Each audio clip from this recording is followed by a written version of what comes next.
Olá, amigas, olá, amigos, você que está aí ligado no canal da Casa de Oração Esperanças e Consolações da nossa Cleo. Eu sou Ivan César e vim atender ao convite que me foi feito para falar por alguns minutos a vocês e debatermos um pouco a respeito das temáticas que a doutrina espírita nos apresenta. A proposta de hoje, pelos próximos mais ou menos 40 minutos, é que nós falemos sobre a casa espírita, o centro espírita e os desafios da nova era. Vocês já viram que aqui, além de mim, tem a participação também dos periquitos, que basta, basta que eu comece a falar que eles já entrem em polvorosa, mas nada que vá atrapalhar o nosso trabalho aqui. Esse mais exibido é Jorge, é um periquito australiano que toda vez ele entra no meio da conversa. Se vacilar é até mais espírita do que eu. Mas, indo ao nosso tema, eu diria que o principal para iniciarmos esse trabalho agora é entendermos, basicamente, o que é um centro espírita. O que é uma casa espírita, um grêmio espírita, um lar espírita? Os nomes são inúmeros, mas no final das contas a intenção é a mesma. O que é um centro espírita? Para que serve? Qual é a sua finalidade? Qual é o seu propósito? Parece até uma reflexão óbvia, uma pergunta óbvia, mas talvez não seja tanto assim. Inclusive, a principal referência para esse trabalho é um livro que ele já tem algumas décadas de lançado. É o livro O Centro Espírita, de Herculano Pires. Então eu trago aqui, não só de Herculano, mas de outras obras também, mas a base é o livro Centro Espírita de Herculano. Eu trago algumas reflexões que não foram feitas agora, em 2020, no século XXI. São reflexões que foram feitas há décadas e que ainda hoje, permanecemos nós, alguns de nós, com uma quantidade razoável de dúvidas. Então, vamos ver que contribuições são essas, que reflexões são essas, para que a gente possa engrenar aqui no nosso trabalho.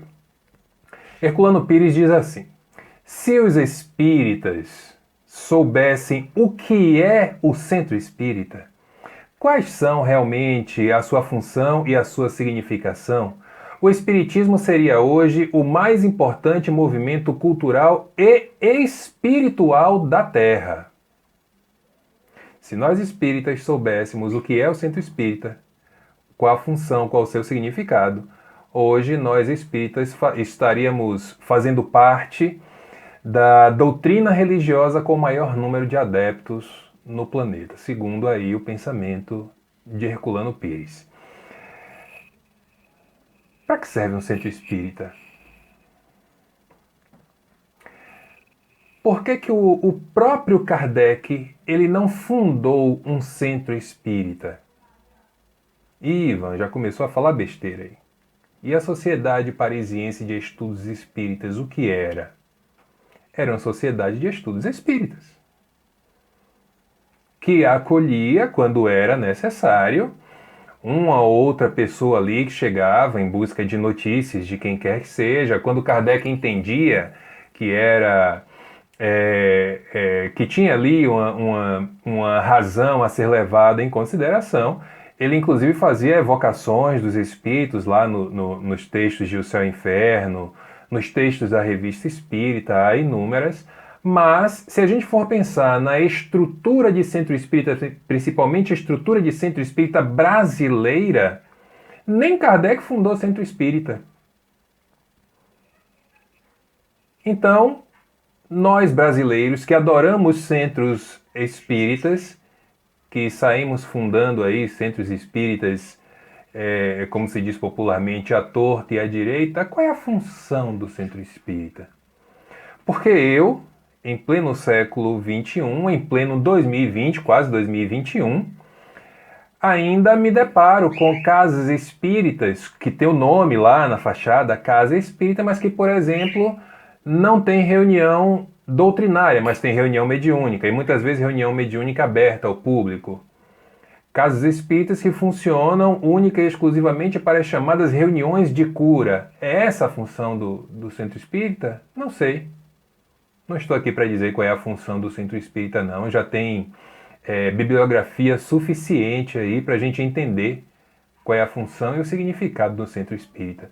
Agora eu vou me ater mais ao que Herculano disse. Se nós espíritas soubéssemos o que é o centro espírita, talvez hoje nós fôssemos a maior expressão religiosa, cultural e espiritual na Terra. Ou seja, nós, nos dizeres de Herculano, não sabemos o que é o centro espírita. Muitas pessoas fazem das casas espíritas casas particulares. Aqui funciona do jeito que eu quero. Ou quando não tem coragem de dizer que é do jeito que essa pessoa quer, não, aqui é como o mentor quer. O mentor está dizendo, o irmão tal, a irmã tal está dizendo que tem que ser assim. Eu posso garantir a vocês que na maioria das questões administrativas, os benfeitores da casa não se envolvem. Por quê? Porque nós, os diretores, deveríamos ser os responsáveis. Mas aí, para dar uma validação mais importante, aquilo que você quer mudar, você coloca o nome do mentor na história. Porque o mentor não vai aparecer para dizer que ele não falou nada disso. E se aparecer para falar, vai ser por um outro médium, por uma outra médium. E aí a pessoa que quis a sua opinião validada logo vai dizer assim, como normalmente presidente da instituição vai dizer assim, tá vendo aí, ó, isso é obsessão. Vamos em frente. O centro espírita, basicamente, é a célula de disseminação do espiritismo e do congraçamento dos seus adeptos. É onde os espíritas se encontram e se reconhecem. Para quê? Para disseminar o espiritismo. Quando você faz a chamada reunião de cura, eu acho interessante esses termos, né? Eu fico me perguntando o que seria uma reunião de cura. Porque a doutrina espírita fala na chamada cura individual, na cura do espírito, na cura da alma, diante das possibilidades que a gente tem aí, seja com uma palestra que você assiste, tem uma frase ali que você é tocado, que você é tocada, mas principalmente com o comportamento de uma pessoa ou de outra que lhe inspira a ser uma pessoa melhor. Mas aí quando você resolve fazer da casa espírita apenas um lugar das chamadas reuniões de cura, você está querendo curar o quê, finalmente? Porque, infelizmente, muitos de nós buscamos, por exemplo, os tratamentos desobsessivos para nos curarmos, entre aspas, porque curou muitas vezes o efeito, mas não cura a causa. E amanhã, depois de amanhã, na próxima semana, está fazendo a mesma coisa. E aí vai procurar de novo o centro espírita, vai pedir o tratamento de desobsessão, vai ser atendido, vai curar. Depois de amanhã, faz a mesma coisa. É por isso que Herculano fala que nós espíritas não sabemos o que é o centro espírita. Então, o lugar de disseminação na casa espírita se fala de quê? Espiritismo. Ivan, mas o leque é muito grande e Kardec nos orienta a falar sobre a atualidade numa ótica espírita, ok. E é isso mesmo que devemos fazer. Aliás, eu costumo dizer, em todas as palestras que eu já fiz na minha vida, e já passam de 900, eu nunca falei nada que não fossem dois assuntos: Jesus e Kardec. Mas você fala do tema X, do tema Y, do tema não sei o quê. Em todos os temas que eu falo, tem que ter o link com Jesus ou com Kardec. E o link com Kardec nada mais é que o link com o próprio Jesus. A ligação com o próprio Jesus. Então nós podemos falar de qualquer coisa, fazendo um transporte trazendo o tema para a contribuição da doutrina espírita. E vamos, mas a doutrina espírita fala de tudo? Fala. Se você souber procurar, se souber identificar, fala. E eu nem estou me referindo às obras de autores que vieram depois de Kardec, estou me referindo às obras da codificação e às obras suplementares, como eu gosto de chamar. Que aí vem a Viagem Espírita, as edições da Revista Espírita, 11 anos de Revista Espírita, e todas as outras que nós temos lá do princípio e que ainda hoje são, eu diria, ilustres desconhecidas da maior parte dos espíritas. Emmanuel diz assim: o Centro Espírita é uma escola onde podemos aprender e ensinar, plantar o bem e recolher-lhe as graças, aprimorar-nos e aperfeiçoar os outros na senda eterna. Não se enganem, na casa espírita você não vai conseguir convencer ninguém a ser diferente. Você, apenas pela sua palavra. Porque palavra sem ação não vale de nada. Imagine que o palestrante X, ele vai em determinada instituição, aceita o convite de Cleo e ele diz assim: não, agora o tema é para falarmos do amor. E aí vai lá, faz uma palestra belíssima falando do amor. Mas aí encerrou a palestra, saiu do centro, aí foi saindo pelo portão, veio uma pessoa desatenta na rua, se bateu com esse palestrante que acabou de falar de amor. Aí ele olha para a pessoa e diz: você não está enxergando, não? Opa, e o assunto era amor. Imagina. É necessário fazer uma revisão. E eu não estou falando para os adeptos de qualquer ideal religioso que não o da doutrina espírita. Estou falando a nós espíritas e estou me incluindo nessa necessidade de revisão. Porque, como disse Dr. Bezerra de Menezes em uma mensagem já de alguns anos, de palavras nós já estamos fartos. O que nos falta são as atitudes, a atitude espírita, que a gente só vai aprender, ou melhor, que a gente tem a melhor chance de aprender numa casa espírita, desde que esta seja bem organizada, entendendo que ali nós encontraremos as mais diversas possibilidades de personalidades. Gente mais fácil de lidar, gente mais difícil de lidar, gente que reclama de tudo, gente que aceita tudo, gente que não reclama de nada. É da natureza humana. Se assim não fosse, nós não precisaríamos procurar centros espíritas. E aí eu posso falar para vocês de uma experiência pessoal. Né? Eu chego na casa espírita, 16 anos atrás, sem fazer a menor ideia de quem era Kardec, e depois que eu chego na casa espírita eu descubro que eu também não fazia ideia de quem era Jesus. Só fui aprender no espiritismo. Ou seja, foi Kardec quem me apresentou a Jesus. E que situação era aquela que me fez ir buscar algo que não fazia a menor ideia do que era? A necessidade de quê? Da alma.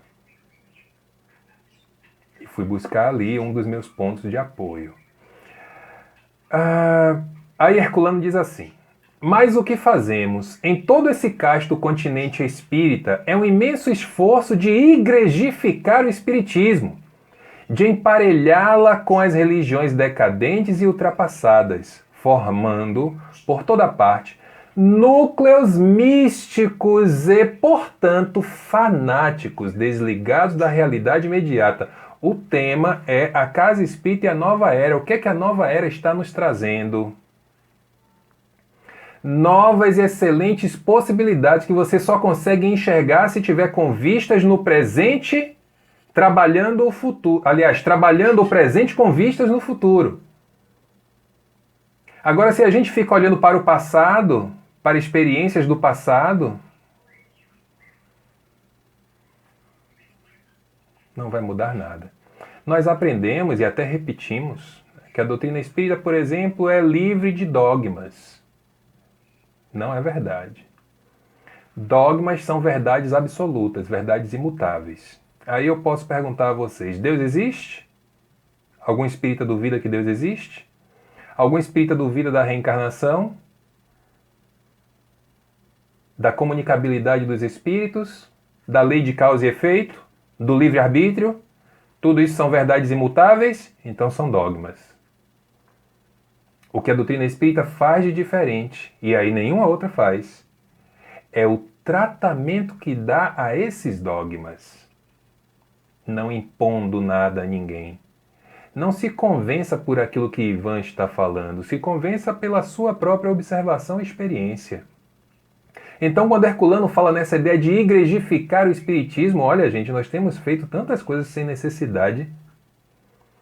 Já vi, por exemplo, isso eu falo até com certa frequência, já vi, por exemplo, reunião mediúnica que não começava porque o som não queria ligar.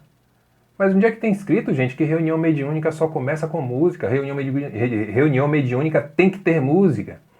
Aí outro dia eu fazia uma palestra em determinada casa aqui na cidade, outro dia não, isso já tem alguns anos, e o tema era mediunidade. Eu entrei na ideia das reuniões mediúnicas, aí eu questionei, né? Mas onde é que está escrito que na reunião tem que ter a toalha da mesa, tem que ser branca? Onde é que está escrito que tem que ter toalha na mesa? Onde é que está escrito que tem que ter mesa? Aí uma pessoa no fundo da plateia levanta o braço e diz assim, não, tudo bem, mas a toalha, se tiver, por exemplo, não pode ser preta. Ué, mas por que não pode ser preta? Ah, por causa da circulação das energias que pode afetar tal, e aí deu lá a justificativa dele. Esperei calmamente ele fazer a sua explicação e no final questionei, tudo bem, a toalha da mesa não pode ser preta, mas e se a minha pele for preta, como é que eu faço? Ou o negro não participa de reunião mediúnica? Essa ideia de igrejificar que Herculano fala é dessas coisas que não fazem o menor sentido. E nós escutamos e ao invés de questionarmos, repetimos. E aí formam, como ele diz, esses núcleos místicos e fanáticos. A pessoa que vai dar o passe no outro, e aí termina o passe, olha para a cara do paciente, assim, ah, mas você não sabe que espírito maravilhoso estava aqui, assim, assado. Ô, gente, não é disso que a pessoa quer saber, não. A pessoa quer ir lá tomar seu passe, se sentir melhor e ir embora. E Deus queira que ela saia se sentindo melhor mesmo, porque pode acontecer de sair se sentindo pior. Passe mal aplicado é arriscado. Sem conhecer técnicas, sem saber o que está fazendo, isso é um problema. Para ficar mais claro para a gente, lembre aí do filme Nosso Lar, quando o André Luiz foi dar um passe na recém-desencarnada, quase que ele mata a mulher de novo, ele ia matar a morta. Cuidado. Então, os núcleos místicos que acham que tudo e absolutamente tudo é mediunidade, a pessoa não pode sentir uma dor de cabeça. Núcleos que agora, na pandemia, estão em polvorosa porque não está tendo reunião mediúnica. Meu Deus, e agora o que é que eu vou fazer sem os espíritos? E porque precisam de mim? Acham mesmo? Casas espíritas que estão desesperadas, retomando atividades, e aqui vai uma crítica mesmo, retomando atividades mediúnicas, porque não pode ficar sem aquela reunião. Em plena pandemia de um vírus mortal. Só no Brasil, só para falar daquilo que é oficial, são mais de 140 mil mortos. E a gente sabe que a realidade não é essa, é muito maior que isso, 3, 4 vezes maior. E a gente fica nesse núcleo místico. E a nova moda que tem agora? Não, é porque aqui na nossa casa espírita, nós resolvemos investir nas terapias integrativas. E o que são terapias integrativas? Aí é uma variedade, né? Reiki, cromoterapia, acupuntura, e aí uma série de possibilidades. Ok, tudo certo. Não tem o menor motivo para eu desqualificar qualquer uma dessas possibilidades aqui. A única pergunta que eu faço é, isso é espírita? Isso é a prática espírita? Eu não vou nem entrar aqui no que há muitas vezes por trás desse chamado abrir de leque terapêutico. Não vou nem entrar nesse porém. Aí alguns amigos, quando me ouvem falar essas coisas, e vem cá, Ivan, e finalmente você vai abrir uma casa espírita quando? Eu, no que depender de mim, não vou abrir. Não penso nisso, não acho que esteja, não está no meu planejamento. Para que outra casa espírita? Para daí a um tempo a gente fazer as mesmas coisas que já têm sido feitas por aí? Enfim.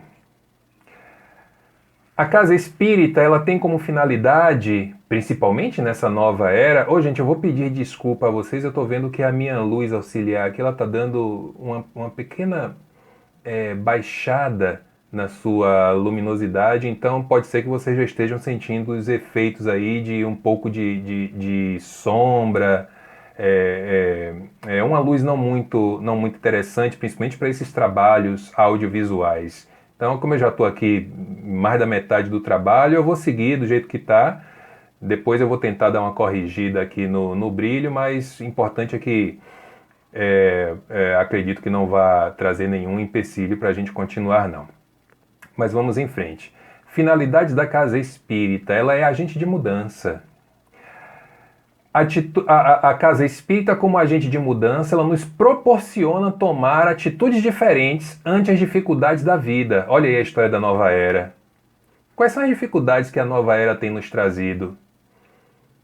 E a casa espírita, ela vem nos dando essa oportunidade. E oportunidades essas que surgem principalmente nas palestras. Ah, mas aquela palestrante está fazendo aquilo ali, está falando aquilo ali, mas não é a sua prática, não tem problema, não se importe com a vida do outro, não. Porque de todas as palestras tem pelo menos uma frase que a gente possa aproveitar. Pegue essa e leve para a sua vida. Se o palestrante faz ou não faz, aí já entra no campo de responsabilidade dele. Não é de absolutamente ninguém. Lá no Evangelho segundo o Espiritismo, vocês podem olhar, inclusive, se quiserem aí agora, dá uma olhada no capítulo 17, capítulo Sede Perfeitos. Lá no item 4, no finalzinho, no último parágrafo, nas últimas linhas, tem escrito assim: reconhece-se o verdadeiro espírita pelo esforço que empreende pela sua transformação moral e pelo esforço que empreende para domar as suas más inclinações. É isso. Lembram quando no passado alguém nos falava alguma coisa que não gostávamos de escutar e a gente logo devolvia com uma coisa mais grave ainda? Quando não xingava ou quando não agredia fisicamente? Lembram desse passado? Aí começamos a conhecer a doutrina espírita e a coisa foi mudando. Bem devagar, como deve ser, para termos segurança. Ninguém vai entrar na casa espírita sendo essa pessoa agressiva e vai mudar da noite para o dia. Não, não é assim que funciona. Acho que nem na base da lavagem cerebral funciona desse jeito. É você ir tomando aqueles temas para o seu mundo íntimo, fazendo com que, pouco a pouco, as suas atitudes mudem. Eu agradeço muito de ter escutado a orientação de uma médica e de uma psicóloga e ter buscado a religião, que até aquele instante, 16 anos atrás, eu não tinha nenhum tipo de vínculo com nenhuma expressão religiosa. E aí chego na doutrina espírita. E o processo de mudança, que começou, como disse, há quase 2 décadas, ele continua, ele tem de ser constante. Tem de ser, digo mais, ele tem de ser constante e diário, porque situações acontecem todos os dias. A finalidade da casa espírita também é a finalidade de divulgação da doutrina. Aí eu faço um comparativo. Precisamos atentar para essas questões. Divulgação da doutrina e versus fidelidade à doutrina. O que é que tem sido divulgado nas casas espíritas? É efetivamente espiritismo? Ou temos soltados aí soltado aí temas que não têm relação nenhuma com a doutrina espírita. E a pessoa, lembra o que eu disse agora há pouco, que a gente pode pegar qualquer tema e fazer ali uma ligação com o espiritismo, mas há lugares que essa ligação ela não é feita e fica por isso mesmo. Hoje tá uma febre, e eu já soube que não é apenas aqui em nossa cidade, é em outras cidades do país também, tá uma febre do linguajar difícil. Você vai assistir a uma palestra, entra sem saber sobre o assunto e sai sabendo menos ainda. Por quê? Porque o palestrante quer falar bonito. Quer falar palavras que a gente só usa quando abre o dicionário e lê. Para quê? Para que serve isso? Qual é a ideia de você fazer uma palestra, e aí independe da quantidade de pessoas no público, para falar coisa que se alguém alcançar, será uma minoria da plateia? É assim que a gente vai se preparar para a nova era? É assim que aquele trecho da Gênese, lá no final do livro, quando fala na geração nova, é assim que a gente vai se preparar para esse pessoal aí, para essas crianças que estão reencarnando, que já reencarnaram e continuam reencarnando? É dessa forma que vamos facilitar a compreensão da doutrina espírita, porque entendo que o trabalho do palestrante primordial é facilitar o entendimento do assunto sob a ótica espírita. Porque se fosse apenas para a pessoa ler, bastava pegar o Evangelho, o Livro dos Espíritos, o Livro dos Médiuns, ler a codificação, ler, já está ali. O nosso papel, enquanto palestrante, creio eu, é facilitar aquele tema para todos os tipos de inteligência possíveis na plateia. Se você falar simples, todo mundo vai entender. Agora, se você resolve começar a falar palavras que só ir no dicionário buscar, talvez nem você que está falando saiba o que significa, mas como acha uma palavra bonitinha e para mostrar que tem conhecimento, aí vai e fala de maneira que não alcança a todos. Lá em A Gênese, a gente vai ver assim: pelo seu poder moralizador, por suas tendências progressistas, olha só, e eu coloco progressistas em caixa alta, em negrito, em letras garrafais. Pelo seu poder moralizador, por suas tendências progressistas, ou seja, de progresso, de progredir, de abandonar o passado e tê-lo apenas como experiência para determinada época, pela amplitude de suas vistas, pela generalidade das questões que abrange, o Espiritismo é mais apto do que qualquer outra doutrina a secundar o movimento de regeneração. E quem de nós aqui não sabe que o movimento de regeneração é desse planeta novo que nós estamos acompanhando a mudança? Isso está lá em A Gênese, capítulo 18, que é o capítulo da geração nova. Ou seja, sabe aquela roupa velha que nós compramos em uma promoção da Barroquinha? Promoção da Barroquinha é bom, hein? 10 anos atrás. Que aquela época, 10 anos atrás, era moda, era tendência. O tempo passou, nós usamos algumas vezes, lavamos, ela foi começando a desbotar, mas eu gosto muito dessa roupa. Aí comecei a notar que apareceu ali um furinho ou outro. Eu aí engordei, aquela roupa ela não tem mais como ser esticada, porque já esticou tudo. E a roupa não nos serve mais. Na época em que você comprou, que era a sua roupa preferida, você usou bastante dela. Mas hoje não serve mais. O que é que você precisa fazer? Abandonar. Se ela servir para aplacar o frio de quem quer que seja, entregue, mas se não servir, se tiver se tornado apenas um pedaço de pano velho, um trapo, jogue fora, não serve mais. Você vai ter na lembrança que em dada ocasião, em um aniversário que você foi, você estava vestindo aquela roupa que você comprou, que era uma roupa que você adorava, tal, ficou no passado. No presente precisamos de roupas novas. E como diz o texto da Gênese, só conseguimos roupas novas se tivermos vistas ao progresso. Porque senão a gente fica preso no passado. É necessário tomar cuidado com as concessões perigosas. Até já falei um pouco sobre isso. Quando eu coloco assim, processos alternativos de tratamento e cura, que são introduzidos na casa espírita. Processos alternativos, tais quais terapias de vidas passadas, cromoterapia, cristalterapia, pirâmide, projeciologia. Onde é que está o espiritismo aí? Aliás, para quem não sabe, a projeciologia é eu vou chamar de ciência, né, porque tem um campo de estudo, que foi fundada por ninguém menos que Valdo Vieira. Valdo, companheiro, parceiro de Chico Xavier durante tantos anos, abandonou a doutrina espírita e fundou a projeciologia, que tem como uma das suas ramificações a chamada conscienciologia. Aí você vai ver o que é que eles estão dizendo lá. Gente, é tudo da doutrina espírita, com outros nomes.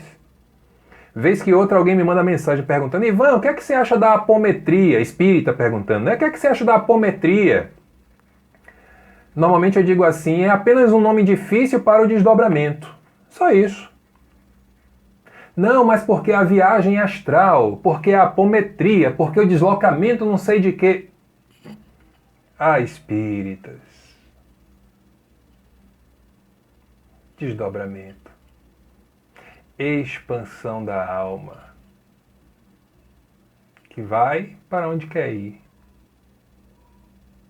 E nós espíritas ficamos buscando termos novos, buscando neologismos para falar de algo que já deveríamos conhecer tão bem.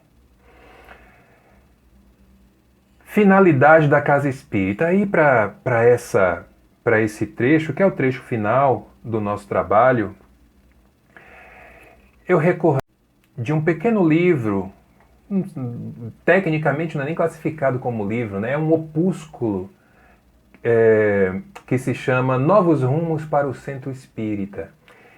Esse livreto, esse opúsculo, ele é baseado em uma palestra que foi feita por Divaldo Franco, salvo engano, no ano de 1988, na Casa de Oração Bezerra de Menezes, a COBEM, que fica em Brotas.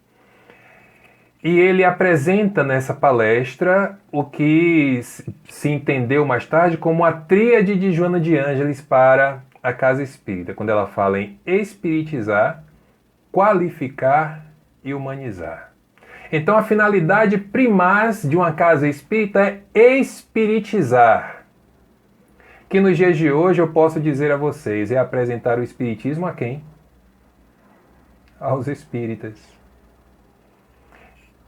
Que muitas vezes conhece o espiritismo apenas de ouvir falar, ou do comentário que alguém fez, ou de algum romance que leu, mas nunca se colocou à disposição da leitura da codificação espírita para entender, para ter a base. Porque se você não conhece a codificação, nem a base espírita você tem. E quando eu falo conhecer, eu não estou aqui querendo me referindo a letrados, não. O que é que você é? Eu sou mestre em espiritismo. Não existe isso. Conhecer a base, ler quando for possível. Se não souber ler, pergunta a alguma outra pessoa que seja da sua confiança. Na própria casa espírita, ouvindo as palestras, vai ali tentando absorver aqueles conteúdos e aí você começa a ter a base. E parta depois para outras contribuições. A gente tem aí mais de 400 obras de Chico Xavier, quase 300 obras de Divaldo Franco, as obras de Ivone Pereira, as obras de Zilda Gama, outros tantos autores, tem uma infinidade. Para quê? Para ensinar, para apresentar o espiritismo ao espírita. Qualificar. Aí eu traduzi esse qualificar de Joana de Ângeles como a necessidade de se evitar o aventureirismo, Querem ver uma outra coisa que até pouco tempo antes da pandemia estava muito em moda nas casas espíritas? Aquele momento de meditação. Maravilha! Para quem sabe fazer. E para quem não sabe, muitas vezes chega a ser ridículo. Uma vez eu fui fazer uma palestra em uma instituição e aí eu tenho por hábito chegar pelo menos 15 minutos antes da palestra começar. E aí eu cheguei nessa casa, nesse dia o pessoal estava fazendo ali uma espécie de leitura do Evangelho. Encerrada a leitura do Evangelho, faltavam alguns poucos minutos, 2, 3 minutos para começar a palestra. A pessoa que encerrou o Evangelho, ela chama a outra, cadê fulano de tal? Tá aí, tá. E do nada sai uma mulher de uma sala, toma o microfone e faz assim, vamos lá gente, vamos nos concentrar que agora é o nosso momento de meditação. Fecha os olhos, faz assim, nossa! E é assim que funciona, é? Tudo isso, porque nos falta a base. E aí a pessoa chega ali e fala umas 3 ou 4 palavras desconexas, repetindo essas palavras como se fosse um mantra, que é uma contribuição indiana, e acha que o trabalho está feito, está todo mundo alegre e satisfeito, pronto para a palestra. Eu me esforço para acreditar que aquilo tem alguma utilidade, porque olhando a grosso modo, para mim pelo menos, utilidade zero. E no final das contas, meus amigos e minhas amigas, para fechar a tríade de Joana, que já falamos de espiritizar, já falamos de qualificar e agora, por fim, humanizar. Voltar, reaprender ou aprender para alguns a ser gente, a ser simples. Talvez esse, no nosso contexto atual, seja o principal trabalho, a principal contribuição da casa espírita para a nova era. Aprender a ser gente. O que é ser gente? Olhar o outro como um ser, olhar o outro e a nós mesmos como seres humanos, que temos inúmeras virtudes, mas que também temos ainda inúmeros vícios. A casa espírita é o lugar de voltar, de aprender a ser gente, porque dificilmente você vai ter condição moral de apontar o erro do outro, porque na maioria das vezes são erros que você também comete. Aí nós nos colocamos na direção do trabalho de empatia. Se coloque no lugar da pessoa. Uma vez, eu posso até chamar isso de uma espécie de tragédia. Eu estava em uma palestra, na verdade não era nem uma palestra, né? É um trabalho, é uma proposta diferente, uma proposta interativa, uma quantidade razoável de pessoas, mas você passava o seu conteúdo ao tempo que dava oportunidade para as pessoas comentarem. E aí eu notei que tinha uma moça sentada um pouco mais na frente, ela passou o tempo todo calada, com uma expressão um pouco mais pesada, né? Pesada não no sentido de sisuda, mas um pouco triste, uma expressão triste. E aí, pouco antes de encerrar o trabalho, ela levantou a mão. Eu cedi a palavra a ela. Eu não recordo o que foi que eu falei, eu sei que ela disse assim, olha, Ivan, tem alguns dias que eu acabei de perder o meu filho assassinado. Fui procurar uma casa espírita, falou o nome da casa espírita, e me disse que lá naquela casa espírita, logo após a morte do seu filho, imagine, eu estou falando de uma mãe que havia perdido o filho, assassinado. Ela foi na casa espírita, procurou ajuda e a primeira coisa que disseram a ela, você é espírita? Eu sou, então por que você está chorando?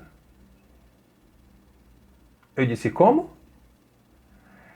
Eles não queriam que eu chorasse porque eu sou espírita, então eu tenho que acreditar na existência da alma, na imortalidade da alma. Eu disse, não, peraí, calma. você deve ter entendido errado, ou você foi em alguma outra instituição que de espírita só tinha um nome, porque isso não pode ser da casa espírita. Infelizmente, minhas amigas e meus amigos, pode. Porque quando eu disse a ela que devia ter acontecido alguma coisa errada, na verdade eu não estava tentando convencê-la de que havia algo errado, eu estava tentando convencer a mim mesmo, porque isso eu não consigo compreender. Isso não entra na minha cabeça. Isso é um absurdo de uma gravidade sem tamanho. Por isso a proposta do humanizar, aprender, reaprender a ser humano. E para a gente encerrar o nosso trabalho, eu trago aqui um trecho que está no livro Obras Póstumas, quando nos é dito assim: somente o Espiritismo bem entendido e bem compreendido pode tornar-se, conforme disseram os Espíritos, a grande alavanca da transformação da humanidade. A transformação da humanidade está acontecendo. Olha aí a nova era chegando. Somente o Espiritismo bem entendido e bem compreendido. Ora, se nós espíritas estamos tendo tantas dificuldades para entender, para compreender e, acima de tudo, para praticar o Espiritismo, quem é que vai fazer isso?